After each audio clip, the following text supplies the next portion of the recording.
I was the kid they called when something broke, not when something happened. When the faucet leaked, I was the first number on speed dial. When my cousin's Xbox stopped turning on, suddenly I was family. But when I graduated trade school, not even a group text, just a thumbs up from my mom, the default one, beige skin tone, like she was scared to commit even to that. I grew up in a house where accomplishments were graded on vibes, and mine never passed the test. My sister Claire could sneeze near a piano and be called musically gifted. I built a shed at 15, wired the whole thing myself, and my dad just said, "You should have leveled the bass better." So yeah, I stopped expecting applause early. I was just the kid who fixed things, silently, cheaply, reliably. And that's exactly how they treated me, like some backup generator they could kick when the lights went out. But I wasn't angry, not then, because I had a plan. While Claire was busy finding herself on Instagram and racking up likes for doing yoga in rented arms, I was working double shifts at the warehouse, saving every cent, eating Ken's soup like it was gourmet, watching YouTube videos on drywall repair like they were Netflix thrillers. I didn't complain, didn't post, just worked.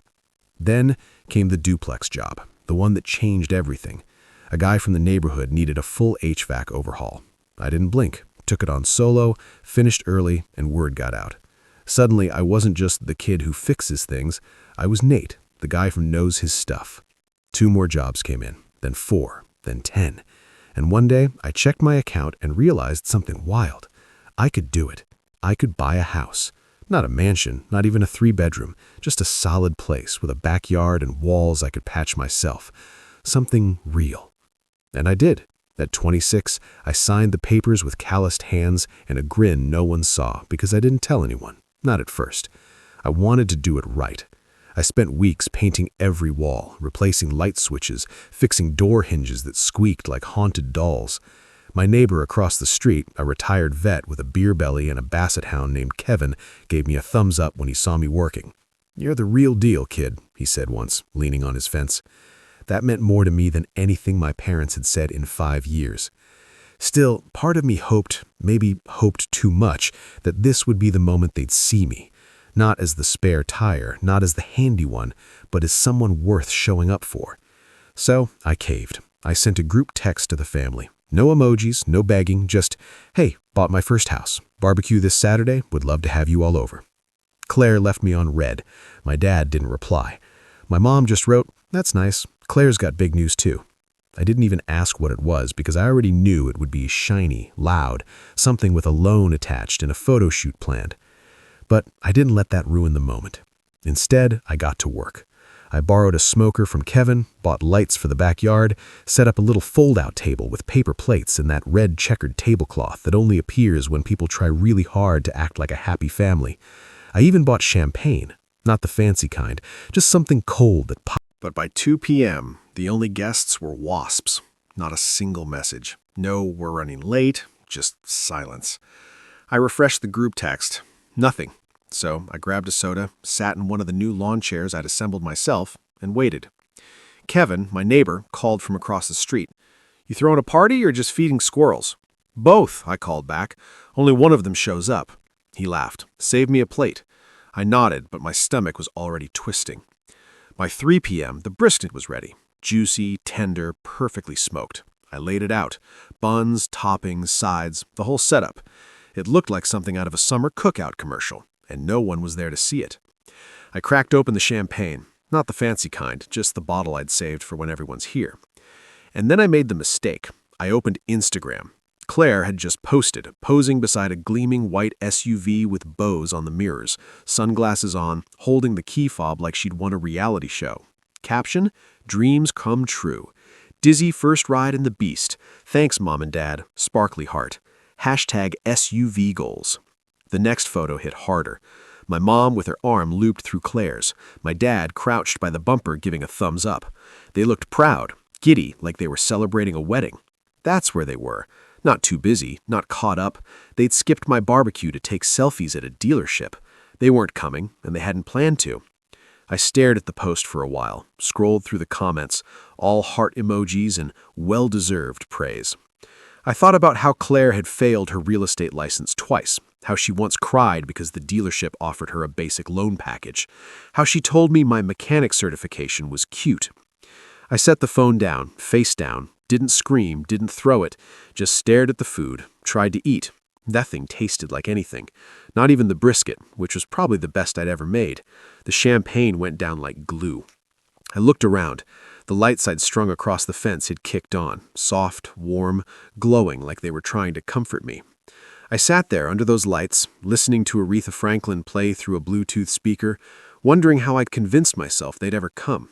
I'd bought a house with my own money, painted every wall, cut the lawn, wired the fixtures, put out food, set up chairs, all for people who didn't bother to show. I sat alone. Kevin barked at a squirrel. My yard glowed like a movie set with no actors. And finally, I stood up and went inside. That's when my phone buzzed, a message from my mom. Not an apology, not a sorry we missed it, just a link to Claire's Instagram post with one line beneath it. Isn't she stunning? Your sister deserves the best. I didn't reply. I just looked at the text, then at the dishes in my sink, and I made one quiet promise. Next time they needed anything, even a light bulb changed, I'd be the one who didn't show up. The next morning, I didn't rush to check my phone. Not because I was busy, I wasn't, but because I already knew what wouldn't be there. No apology, no sorry we missed it, no leftover guilt wrapped in emojis. So instead, I made coffee. I didn't panic, didn't even flinch. Instead, I set the phone on the patio table and kept hosing down the smoker. The meat drippings from the night before were stubborn, stuck, burned in, kind of like the stuff I'd been swallowing for years. 10 minutes later, another text. We need you to come by. Something happened. That's it. No context, no how are you, no acknowledgement of yesterday, just straight to business, of course. I wasn't the son who bought a house, I was the emergency technician on call for free. I sat down in the chair, watched the breeze flutter the party napkins I never got to use, and thought about all the times they needed me. Dad's truck battery died in winter. I jumped it. The deck was collapsing. I rebuilt it, even stained it. Claire's ex slashed her tires. I changed them in the rain while she scrolled TikTok in the car. Not once did they say, you shouldn't have. It was always, you should, because you can. And when I finally did something for myself, a house, a celebration, they ghosted me for a photo op. My stomach twisted as I opened Instagram again. Claire had posted another update. This time, she tied balloons to the SUV. The caption? Meet Bianca Kissmark. She's got personality and horsepower. #spoiled queen things. Mom had commented, we're so proud of you, honey. You deserve the world. 2 hearts. I stared at that word deserve, as if Claire had earned her SUV by existing. Meanwhile, I was the one who patched every leak in this family and never got more than a thank you sandwich. The phone buzzed again. Call number 7. I let it ring, then one more, and finally, silence. I picked it up, not to answer, just to look at it. And for a second, I hesitated, because the old me, the fixer, the helper, he would have been in the truck already. But not this time. This time, I let that hesitation settle in. Then I typed one word, slowly, deliberately, busy, and hit send. By Sunday afternoon, I thought maybe they'd taken the hint. The phone had been quiet since that one-word reply, busy. No apology, no follow-up, no sorry we missed your big day. And honestly, I felt better than I expected. I cleaned up the patio, threw out half a tray of untouched sliders, and lit a cheap candle just to chase away the smell of burned-out expectations. That peace lasted until 6:43 p.m. That's when I heard tires crunching the gravel outside. I walked over to the window and peeked through the blinds. Of course, it was them. Dad behind the wheel, looking like someone owed him rent. Mom in the passenger seat, holding something in her lap, probably one of those awful fruit baskets she brings when she feels guilty. And Claire in the back, texting, chewing gum, wearing sunglasses like she was in a promo shoot. And there it was, the SUV, Bianca, still glistening, still wearing balloons like it was prom night. I didn't move. They rang the bill, then again, then knocked like it was urgent. I waited, not because I was trying to be dramatic, I just didn't feel like opening the door for people who couldn't bother to show up for ribs and lemonade. Sure could, I said. But then I'd be enabling the same people who skipped my housewarming and posted balloon pics instead. Mom tensed. You never said it was that important. It was my first house, I said. Forgive me for thinking that meant something. Dad crossed his arms. Are you going to help your sister or not? There it was, the line. The line that said, this isn't about fairness, this is about what you're good for. I looked at all three of them. Claire was already turning away like the deal was done. Mom had that glazed-over smile she puts on when she wants to pretend we're all one big, happy Hallmark family. And Dad, he just looked irritated, like I was the one ruining his Sunday. You know, I said slowly, I used to think helping out meant they'd eventually treat me like part of the family. Claire snorted. You're being weird. Maybe, I said, but at least I'm not naming a lease car Bianca. She gasped. She's not leased. Mom stepped forward. Nate, don't be petty. She's had a rough week. Yeah, I said. So have I. I walked back toward the front door. Dad tried again. Son, we're just asking for a little help. You've always been so reliable. I paused. That word, reliable. The prettiest cage they'd ever put me in. I turned around. You're right. I am reliable, which is why I reliably smoked 3 racks of ribs yesterday, bought champagne, cleaned the house, set a table. I held their eyes, one by one, and guess who didn't show? None of them spoke. So I smiled, soft and polite.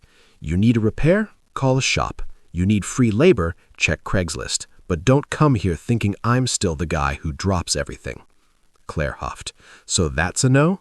That's a never again, I said, and I shut the door. They didn't knock again. They just stood there on the porch for a bit, awkward, uncomfortable, like they'd forgotten what it felt like to be unwelcome. I didn't move. I just stood inside, leaning against the kitchen counter, watching them through the window like they were strangers from another neighborhood. Eventually, they left. Claire slammed the SUV door so hard I swear the balloons tied to the mirrors jumped. My mom tried to smooth it over, gesturing with her hands like she was narrating a soap opera. Dad drove off like he was late for something, probably the next time he needed me. I didn't feel angry. I didn't even feel sad. I just felt untangled. The next day, my phone buzzed again. Not a call this time, just a text from Mom. Don't be like this. Claire is upset. Can we talk? Then, about an hour later, from Dad, this isn't how family behaves. I put my phone down, walked to the garage, looked at my own truck, the one I'd paid off in full, repaired myself, and insured without anyone's help. And I thought about how many times it had been their moving van, Uber, or grocery shuttle. How many weekends I'd burned just showing up because they didn't want to rent a truck or hire a mover. I pulled my phone back out, typed 3 words slowly, deliberately. Hire a mover. Then I put it on Do Not Disturb, popped in my earbuds, and went back to repainting the porch. For the first time in years, I wasn't waiting to be needed. I was just living. It's wild how fast silence can turn into chaos, not for the person who's silent, but for the ones who don't know how to function without noise. By the end of that week, the messages slowed. Mom stopped guilt texting, Dad went radio silent, Claire stopped demanding rides. It felt like peace until the cracks started showing.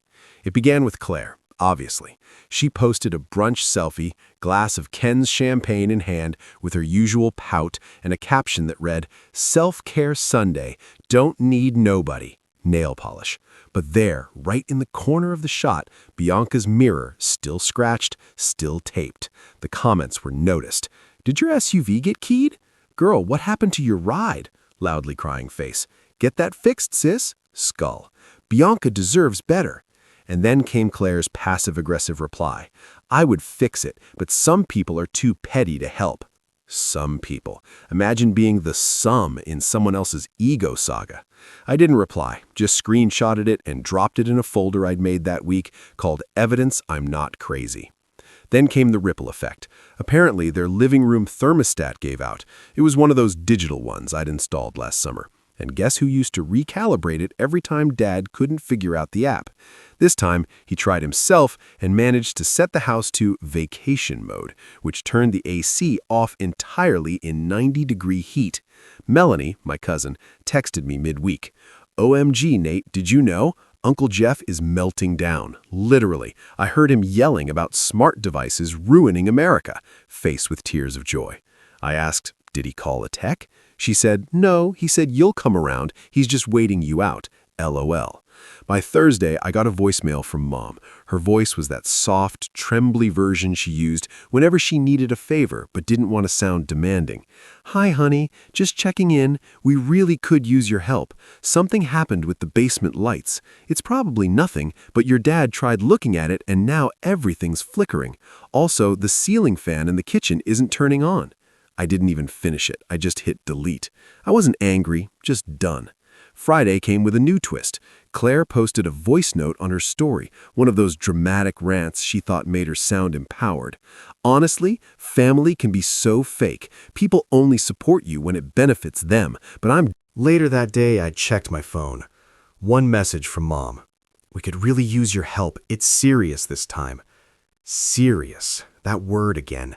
It used to activate me. Now it just reminded me of all the things they never called serious. My housewarming, my effort, my time.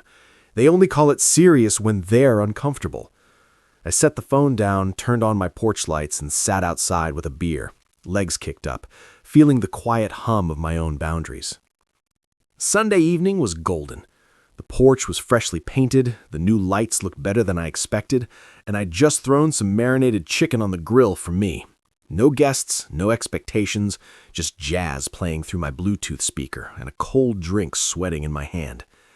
I barely turned the chicken when I heard it. The car. I didn't need to look. I knew that engine purr and dramatic parking brake. Claire always pulled up like she was filming a music video. Sure enough, within seconds, 3 doors opened, some shuffling on the gravel, and then the doorbell. Not once, 3 times, then knocking. I sighed, put the tongs down, and didn't answer. They knocked again.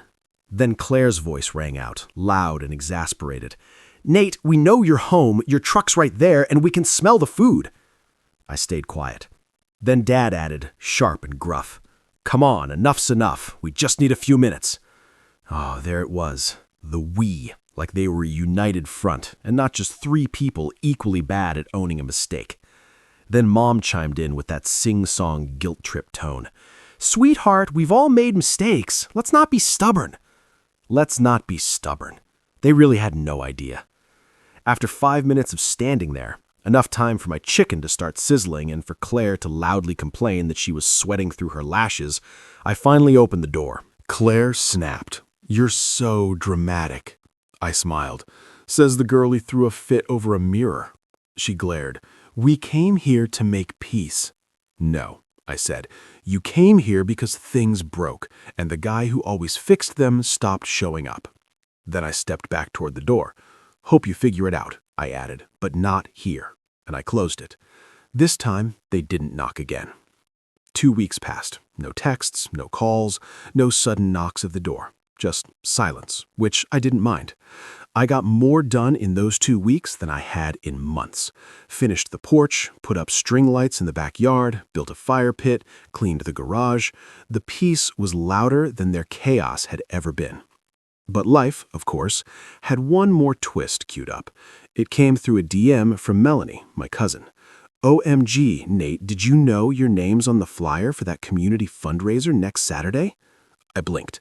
I had agreed to sponsor a local community cookout a while back, donated supplies, covered the grill rental, even offered to host the next one if they needed a place. Didn't think it would be a big deal.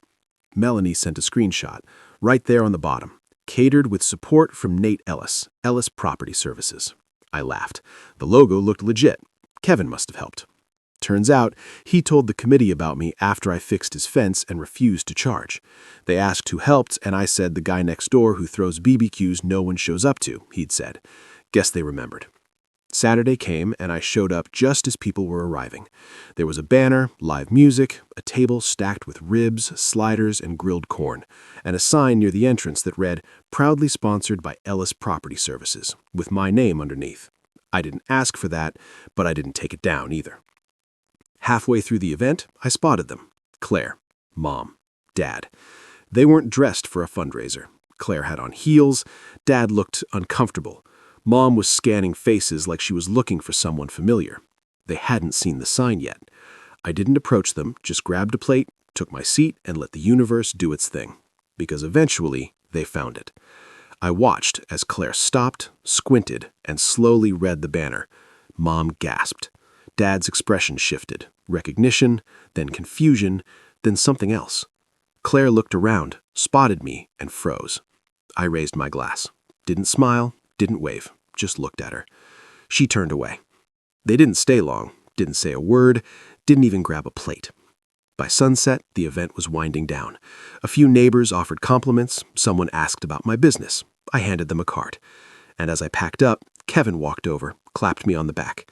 "Your family looked surprised." I nodded. "They didn't know I do more than fix things." He grinned. "They do now." Later that night, my phone buzzed. One message from Dad. "We didn't know you were doing all that." I stared at it, then typed back, "You never asked," and hit send. Then I turned off my phone, lit the fire pit, and toasted a marshmallow alone in my backyard. Not because I was lonely, but because for the first time ever, I wasn't waiting for them to show up.